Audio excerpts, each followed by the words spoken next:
ยันเกิดนิ้วปุ่นตักป้อเตโนปัจจโนย่านบ่เป็นนิ้วบ่ตัวนี้บ่มีน้ำกินเนาะนี่เพิ่นข้าวสบายดีเด้อปะลุงอาทุกท่านพบพอสาวผู้ไทยกันเนาะในสาวผู้ไทยกะมาชนบทคือเก่าเด้อมื้อนี้มาเมืองน้องผู้เด้อท่านผู้ชมมาเบิ่งวิถีชนบทอยู่เขตเมืองน้องเฮาเนาะปะลุงอาวันนี้สาวผู้ไทยก็มาฮอดบ้านเพิ่นเลยสิพาปะลุงอาไปเลาะชมหมู่บ้านเพิ่นแล้วก็ไปเบิ่งบ่อนเพิ่นตักน้ำตักในเนาะปะลุงอาไปติดตามเฮาชมนํกันเลยนะตอนนี้ก็มาฮอดบนเพิ่นตักน้ำตักในแล้วปะลุงอาโอ้ด้านทางบ่จอดเพิ่นก็เก็บภาพอยู่ป้าอยู่กลางไฮหน้าเลยเด้ปลาลุงเอ้ยปวดเพิ่นตักน้ำไม่ว่าเป็นทงหน้าชาวบ้านเพิ่นก็มาตักอยู่นี่มาตักอันน้ำมื้อกินเพราะว่าคืมฟ้าคืมฝนละขึ้นลอยๆนี่มันกระตุกน้ำเพิ่นเด้อเพิ่นใส่อันนั้นเบิกสัพพไทยสิครับไปเบิ่งไกลๆเพิ่นโอ้น้ำหอนคักอะไรกระตุกน้ำพ้นมาใส่น้ำกินบ่ได้บ่แซ่บบ่ไปยันมากัดแนวยันเกิดนิ้วปุ่นตักป้อเตโนปัจจโนย่านบ่เป็นนิ้วบ่ตัวนี้บ่มีน้ำกินเนาะ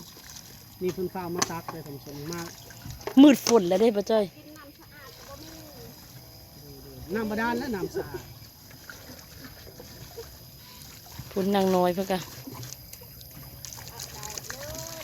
พุ่นมาตักหลายคนก็เริ่มบกลงเลยเนาะเริ่มบกลงแล้วหลายคนตักเริ่มแห้งลงตื่นสมาเต็มคือเก้าอีกเนาะพุ่นฟ้าวเลยมืดฟ้ามืดฝนมาแล้วพุ่นกระฟ้าวตัก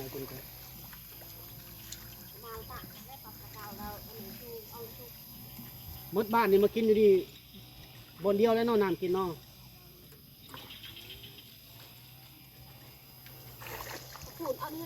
ย่ำหน้าก็คือสิเป็นพุ่นดำหน้าเต็มหมดแล้วแถวนี้เนาะป้าจ้อยเนาะเต็มมดยำนามีแต่พุ่นป้ามงเว้งแถวนี้เนาะ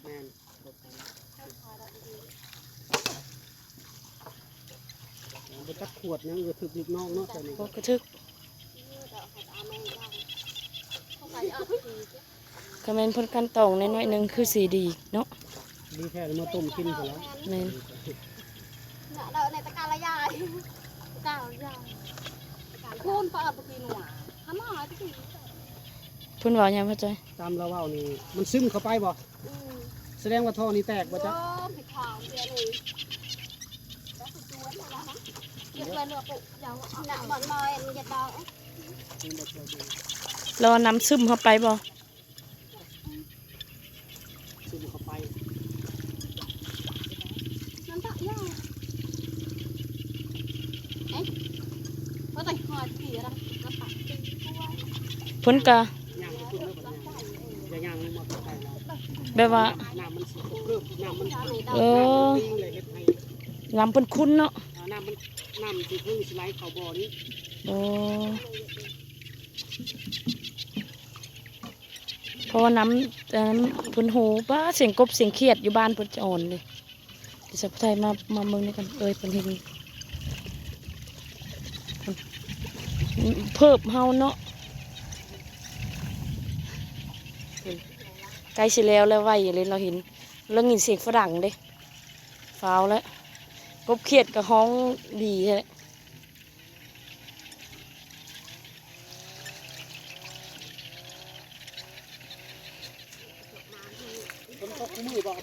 ทงไฮทงหน้าเด้อปลาโลพอเพื่อท่านเราถ่ายหุดหน้าถ่ายแล้วใหญ่เจ๊ยายถ่ายยังยืนค่ะเราอายเป็นอายกล้องนี่อายกล้องยันเขาเห็นขนาดเราอายกล้องแล้วยังตอบได้มาเจอชาเราถ่ายมาปักดูโทรศัพท์มาเดี๋ยวมันก็ไหวผลเย็นนะเบิ่งนั้นเราเย็นแป๊บเดียวนึงจะแล้วละ ไปลำมาผมมันลำเลย นางน้อยก็ไหวเลยใกล้สิแล้วละนอนเลยเนาะฟ้าเย็นได้มืดฝนมาละบัดฝนตกมันก็คุ้นอยู่บ่น้ำนี่บ่คุ้นบ่คุ้นเนาะนั่นแหละจะฝนจะมาตักไวๆเพราะว่าฝนตกคู่มือพุ่นนะเพิ่นก็มาตักเว้นแต่เว้นแต่ก็ยังโชคดีน้ำอยู่ตลอดแรงตลอดฝนเลยเพิ่นว่าประมาณซ้ำนี้แหละขันหน้าแรงมีน้ำกินนี่แห้งลำบากอันนี้ยังน้ำเพิ่นยังสะดวกสบายอยู่บางบ้านก็ลำบากได้น้ำเลยเนาะหน้าแรงนี่โอ้ยพอแห้งหาน้ำกินนี่คือบ้านเจ้ายังโชคดีอยู่น้ำมันบริแห้งเด้ไปบัดนี้เฮาไปเลาะหมู่บ้านเพิ่นเลยเด้อบัดนี้เอ้ยเพิ่นยินน้ำเจ้าเพิ่นก็สิเฮาหมู่บ้านเพิ่นพุ่นแหละบัดนี้ เราอยู่กับพี่นะแต่อยู่ใกล้กันมุมแน่นี่ครับ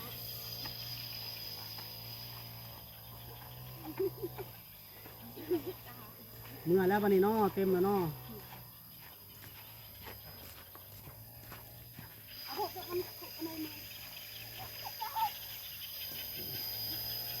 ยังหน่อยกำลังโมเวลาไอ้อ้องบานนี้ ถ้ากันได้สุผลกันเนาะ หาและยามดีถ้าย่างออกเติมจะบ้านเจ้าไก่เติมเปียกเลยมันน้ำมันย่อยเลย เมื่อแล้วเพิ่นนะผ่านป่าไปนี่ก็มืดเติบได้ป่านี่ได้ไก่เติบได้เนาะเพิ่นย่างเพิ่นสิฮอดบ้านเพิ่นนี่ก็พอแห้งพุ่นแหละหาดแน่ผู้อ่องใส่หันกระเป๋าแน่ส่วนนางเพิ่นออกเอาหั่นละไปพอสินำเพิ่นมือหอดเหือนพุ่นแหละเอาไว้เด้เพิ่นย่างเนาะบ่จ้ะเนาะ เจ้าคนเคยย่าง พุ่นฮอดพุ่นเลยขันเธอหอยางนี่พอแห้งพี่หอดผิดแล้วหอดใกล้จะหอดปลาทางแล้วบ่ เอาไปก่อนนี้ ไปเอาไปก้อนเพิ่นลีกให้เฮาเลย ไปรถย่างไปเลยย่างก่อนเลยทุกเจ้า เอ้ยเพิ่นซึ่ง ให้ย่างก่อน เอามาหอดปลาทางแล้วได้บัดนี้เด้เพิ่นให้ไปก้อนไปเอาไปก้อนมาหดอยู่ดีนะ มาหอดหมู่บ้านพุ่นเลยไก่เติบเนาะเพิ่นหาบไปในป้อติ ไปตรงไหน ไก่เติบได้ฝนกระตกแล้วได้บานนี้ มาแล้วคนมักตกตอนยืนบ้านไก่ซ้อมตั้งอ่ะบ้านตั้งอ่ะหนาบ้านไก่ซ้อม หอดหมู่บ้านพุ่นแล้วพุ่นหมู่บ้านเทินซ่านพุ่นเนาะเฮานี่เลยบ่บ่จ้อยป้าต้นดอกซากุระเมืองลาว เฮาไปเบิ่งไกลๆกันเนาะยามแรงๆงูควายก็สิเฮาแรงแล้วปะลุงอาหมู่บ้านเพิ่นเงียบสงบดีช่วงนี้เพิ่นไปปลูกข้าวแน่แล้วก็ไปอันนั้นไปวันกาวันนั้นแหละช่วงนี้เขาเจ้าลงไหลงหน้าละปุ่นสาวไทยกับคลิปนี้ก็ยันคลิปหน้าก็ยันฮอดอาจสะพอนอยู่เด้อวันนี้สีมืออาจสะพอนแล้วก็สีลงแข่งขมูลพุ่นละกับบจอย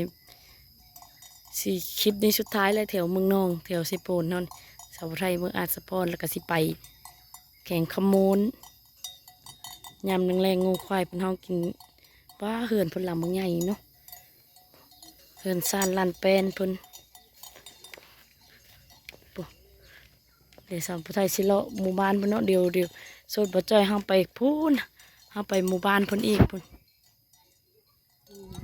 อ่อนเด้งูควายเพิ่นบักหลายนี่เบิ่งเฮือนเพิ่นกำลังบากใหญ่ๆนี่งูควายกระตุ้ยอันนี้งูกระตุ้ยคักอะไรตัวระดับ งัวเขาเจ้าเนาะ ตัวระดับตัวละหมื่นพุ่นแล้วบ่เจอ ตัวละหมื่น ตัวละหมื่น นี่ตัวหมอกนี่ก็ตัวละหมื่นเลย ตัวละหมื่นและตัวถึกนี่หมื่นปลายพุ่นแล้ว หมื่นกว่าพุ่นแล้ว โอ้ก็ที่งูควายเป็น เกิ ตุ้ น ย จากน้องก็ซ้ำตัวหมอกนี่ น้องนึงหรือสองน้องตัวนะ นี่ตัวยืนงอนเลย ผมไปใช้แล้วตัวละหมื่นนี่เนาะ ตัวละ10,000ปลายพุ่นละ12,000 13,000พุ่นละไปเฮาบ้านพุ่นเลยบัดนี้ ธรรมดาก็มีเนาะว่าต้นมะพร้าวคนดังเดิมมาเลยมาปีเลิกกันเนาะยังคือเก่าอยู่ต้นมะพร้าว มันยอมตัดบ่เก็บไว้ เก็บไว้คันเฮานี่ตัดแล้วลมฝนมานี่มีจ้องเว้นดอก นางน้อยเพิ่นเฮือนเพิ่นบนนี้เนาะ ใส่ นี่พี่เฮื บ่ อน มื นึ อง หรือใส่มือ เฮือนเพิ่นหลังบางใหญ่จังได๋ฝนก็สิตกแล้วค่อยคำยำแรงแล้วฝนก็สิตกบัด ช่วง นี้ นี้ฝนตกพุ่นแล้ว ต้นมะพร้าวบ้านเพิ่นเป็นตะจะอ่อนเลยผู้เฮือนเอ้ยทั้งนั้นก็อยู่ผู้ เราเป็นลูกไผ่มา แล้วลูกไผ่เนาะหมู่บ้านพุ่นก็คือเงียบแต่เนาะบ่จ้อยเนาะคำ แล้ แล้ว ว เพิ่งบ่ได้มาแต่ให้กระทรวงเลย มีหารขาบ่เฮาไปซึ่งแถวหารขาฝนสิตกแล้วปะลุงอาเฮาสิซึ่งก่อนขาจังสิมีดอกมีก็แม่นบ่ได้พักกันเลาะไปเรื่อยๆโอ้เพิ่นตักเพิ่นก็มีได้นำมาดานบ่จ้อยเพิ่นตักนำมาดานนางน้อยเพิ่นตักนำมาดานเลาะชมหมู่บ้านเพิ่นก็บ่มีเพิ่นเฮ็ดหยังเนาะปะลุงอาไม่เห็นเพิ่นเฮ็ดกิจกรรมหยังขนาดยามแรงๆแล้วนั่นยังบ่เห็นไผมาแต่ไห้แต่สวนเด้เห็นแต่เฮือนเพิ่นโอ้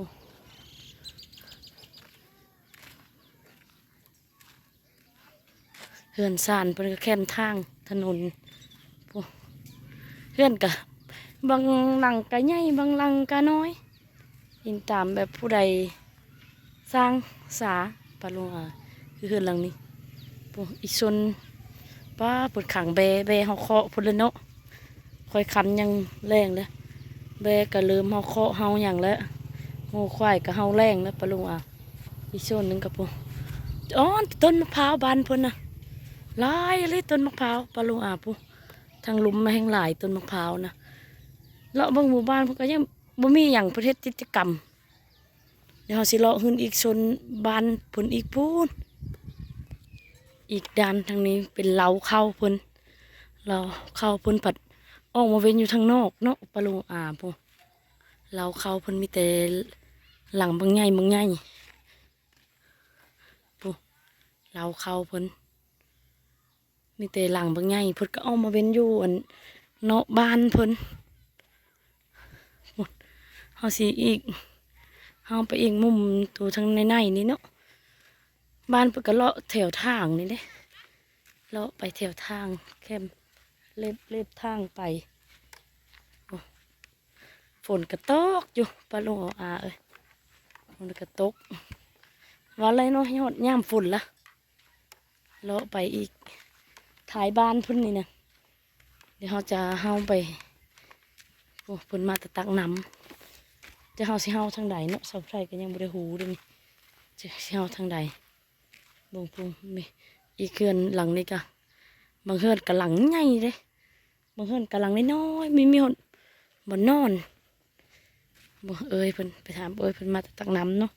เพิ่นกำลังมาแต่ตักน้ำกินตักน้ำกินบนสาวไทยถ่ายต้นคลิปมาละเพิ่นไปตักเพิ่นยางนี่ก็ได้ประมาณ2 ลักหรือ2 กิโลเพิ่นมาแต่ตักน้ำมาแต่ตักน้ำบ่ที่เอาหลายทั้งหิวเอาในทั้งอ่องเอาในเนาะตักมากินแล้วเนาะโอ้เพิ่นเอาทั้งอ่องกับผ้าไปพร้อมเพิ่นอ่องเอาแน่แล้วก็ถือเอาแน่บานเพิ่นงามเลยเด้ธรรมศาสตร์บานเพิ่นนะพวกไปเฮาสิเลาะเฮาไปเบิ่งอีกด้านทางนั้นเนาะกำลังสร้างบ้านได้ตัวนั้นปุ่นไม่เท่าเพิ่นเฮ็ดหยังเด้มันส่วนยะแกงหน่อไม้บ่อาหารแรงเนาะปุ่นไม่เท่าเฮ็ดอาหารแรงแล้วแกงหน่อไม้เนาะเบิ่งขึ้นไปเบิ่งอันยะเท่ากัน เบิ่งก็ได้ ย่าแกงหน่อไม้ได้ไม่เท่าว่ะผู้อาหารแรงเนาะ แม่นแล้ว หน่อไม้หุ่นไห้เนาะเพิ่นไม่เท่าเพิ่นเฮ็ดกินเบิ่งหาไปเบิ่งใกล้ๆได้หลายบ่โอ้ได้หลายอยู่ได้มีแต่หน่อใหญ่ๆเนาะไม่เท่าบ่ไปหา ลูกไผ่แน่ไม่เท่าแน่ ลูกไผ่แน่เนาะพากันหาซอยกันไปให้หามาเลยเนาะ มามื้อนี้บ่ได้ไปใส่อยู่เฮือน อยู่เฮือนพักเนาะมีแต่ไปหาหน่อไม้มาเฮ็ดกินแรง กิน หาหน่อไม้มาเฮ็ดกินพุ่นว่ะเราเฮ็ดหนังอยู่ในซ่านคักอะไรได้ เบิ่งลูกชายเขาอันแม่ก็เบิ่ง เบิ่งบ่ จะได้เห็นตัวเองแล้วบัดนี้เนาะเบิ่งคนปลูกกันเคืองกันหอมลาบสบายเคืองคู่เพิ่นอยากกินเฮ็ดหยังก็เอาเลยเนาะยาเนาะมื้อแรงนี่อาหารแซ่บแล้วมื้อแรงนี่สัตว์ป่าเนาะแกง กินแต่หน่อไม้บ่ บ่แซ่บ บ่ได้ไปหาซ่อนปลาบ่อะไร มาบ่มีหมอง บ่มีหมองเนาะไก่ บ่มี ไก่ เรือน ไก่น้ำเซ่อยู่บ่บ้านนี่ก็ น้ำเชไป ไก่ เฮือนตัวนี้ก็ฮอดน้ำเช โอ้โดยเพราะว่าเฮาบ่มีหมองไม่มีเรือเนาะเฮาก็ไปบ่ได้ เฮือนก็คือเพิ่นคือบ้านคือเมืองหางบ่มีข้าวกินลูกเอ้ย เนาะ เพื่อนล้างไม่เท่าเพื่อนล้างมักใหญ่บ่มีเขากินนี่ อึดข้าว ได้แต่เฮือนเนาะ ได้แต่เฮือน เพิ่นน่ะได้แต่เฮือนนอนเพิ่นน่ะเพิ่นสิแกงหน่อไม้ยามแรงอาหารแรงเพิ่นพักผ่อนมื้อนี้เพิ่นไปหาหน่อไม้มาแกง สาบางจ้าบ่ เอ้ยเราเว้าลาวเก่งได้ปัจจัยเอ้ยคันแม่นเราเว้าภาษาใส่เฮานี่เฮาเว้านำไปได้แล้ว กลัวล้างมักใหญ่เนาะเพิ่นกลัวเนาะ เอาเพิ่นเอาเฮือนใหญ่อยู่แต่บ่มีข้าวกินหั่นนะ นั่นแหละ บ่มีข้าวกินอึดข้าว เบิ่งเด้อบัดเพิ่นจักหน่อไม้เด้อบัดนี้ วิธีเพิ่นจักหน่อไม้มาจ้อย อืม เพิ่นสิแกงหน่อไม้ เบิ่งเอาทายก็บ่ได้บ่เป็นหยังดอก นี่เพิ่น แม่บ่คิดว่าหายดอก เด้ จักหน่อไม้วิธีเพิ่นจักหน่อไม้ กี่แม่ก็อยู่เชโปนพุ่น นั่นแหละเพิ่นจังเว้าความลาวเก่งเนาะ แต่ก่อนอยู่เซโปนบ่อยู่บ้านอยู่บ้านใด ไปน้ำพ่อแม่ โอ้ พ่อแม่เฮ็ดเวียกเป็นเจ้าเมืองอยู่เมืองนอกเขายกย้ายไปอยู่เชโปน บ่ธรรมดาเลย แม่ตายอยู่เชโปนพุ่นพ่อกับคืนตายอยู่บ้าน บ้านแม่นี่พุ่นอยู่บ้านชวึกพุ่น วันสวึ บ้านสวุเมืองนอกนี่บ่ นี่แหละอยู่เมืองนอกนี่แหละขึ้นอยู่เมืองนอกนี่ นั่นแหละแม่เฒ่าจะเว้าลาวเก่งอะไรหั่นแหละเพิ่นเว้าลาวนี่แจ้งคักเลยเด้ พ่อแม่เพิ่นเป็นเจ้าเมืองบ่ แม่นแล้ว บ่ธรรมดาเด้ตระกูลเราเนี่ย แม่น เป็นเจ้าเมืองเป็นเจ้าเมืองเมืองเซโปนบ่หรือเจ้าเมืองเมืองนอง เมืองนอกนี่ โอ้แต่ไปเวียกไปการเนาะ เบิ่งแม่เฒ่าเพิ่นเฮ็ดคักอะไร แล้วเราจึงเว้าลาวเว้า เพิ่ ลาน ว พักผ่อนเลยเมื่ออยู่บ้าน โดยเกษียณ อืม เกษียณแล้วก็มา ตายอยู่บ้าน มาเสียชีวิตอยู่บ้านเนาะ เอื่อยก็ตายอยู่บ้าน โดย เบิ่งนำแม่เฒ่าจัก แม่เฒ่าก็ได้เฮียนบ่หนังสือบ่ เฮียน ต้องได้เฮียนแล้วนักรบเก่าพุ่นแหละสมัยเพิ่น แต่ลูกยังน้อยแล้ว เอาขอบใจได้ไหมเท่าเด้อ จะไปกินข้าวน้ำกันก่อน ได้แล้วขอบใจหลายๆแม่เฒ่าค่อยคำยำแรงแล้วเพิ่นเอาโง่ควายเฮาแรงปลาลูอาเสียแซวเพิ่นนั่นกลับคืนมือบ้านมือสองเพิ่นแหละเพิ่นโง่ควายเพิ่นสิเฮาแรงเลยคำเลยดิ3-4 โมงแล้วปลาลูอาเพิ่นก็เอาโง่ควาย เนาะสาวไทย เฮ้ย แต่ก่อนเด้คืองามแท้มื้อนี้คือผมยุ่งผมหยอง โยเนาะค่อยคำยำแรงแล้วเฮาชนบทนั่นนี่แหละว่าใจเอ้ย ชีวิตมันต้องสู้คุณว่า สู้ อย่า สู้ อยู่เฮือนละล่ะ มือใดอยู่เฮือน บ่มีมืออยู่ ไม่มีมืออยู่ เพราะว่าช่วงนี้ มีสิ่ยังท่วมหลังอยู่เด้ เพราะว่าช่วงนี้เฮาชนบทดุเนาะปัจจเนาะ แม่น เพราะ น้องใจกะอดเอา คนเอาก็เนาะ เพราะว่าเดี๋ยวนี้เฮาลุยทั้งสองซ่องบ่จอยลุยสองซ่องผู้เดียวเด้ แม่น และคอนเทนต์มันคนละอย่างกันคอนเทนต์หนึงแม่นเฮาถ่ายน้องๆช่วยเหลืออีกคอนเทนต์หนึงแม่นเฮาพาเลาะชนบทพาเที่ยว มาเที่ยวเนาะ คือคอนเทนต์มันคนละอย่างมันก็ต้องได้พักมือหนึงตัวหนึงพักมือหนึงเฮาต้องลุยสองซ่องเพื่อความอยู่รอดของครอบครัว ใส่ซะกับคน อาสิไปเก็บภาพอันเพิ่นนำให้บ่ โดย แต่สาวผู้ไทยก็สิขอจบคลิปเลยเนาะวันนี้บ่ได้เบิ่งคลิปสาวผู้ไทยก็กดไลค์กดแชร์ดูคลิปนี้สบาย